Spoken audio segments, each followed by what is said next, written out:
কবিতাৰ শিৰোনাম নামফাকে গাঁৱৰ এটা গধূলি। কবি হীৰেণ ভট্টাচাৰ্য। বেলি পৰি আহিল। আমি গৈ গৈ নামফাকে গাঁও যেতিয়া পালোগৈ, আৰ বাৰী তাৰ বাৰীৰ জিকা ফুলবোৰে এপাহ দুপাহকৈ পাহ মেলি দিছে। বুঢ়ীদিহিং নৈখনে নামফাকে গাঁওখন আল ফুল গয়াগুৰি আছে।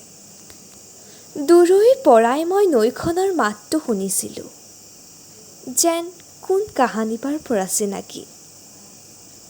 গোটেই সন্ধিয়াটো মই নৈখনৰ আলেখ-লেখ চায়েই কটাই দিলোঁ।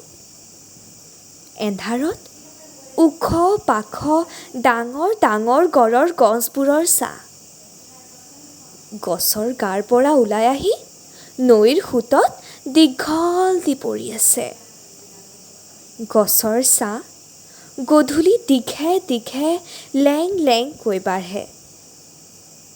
জোনটো তেতিয়া ওলোৱা নাই। নৈৰ পাৰতে থকা বুদ্ধ মন্দিৰটোৰ দুৱাৰদলিত কোনোবাই এগছ চাকি জ্বলাইছে। পোহৰৰ ছাঁ গৈ পানী যুৱলিত পৰিছে। ধন্যবাদ।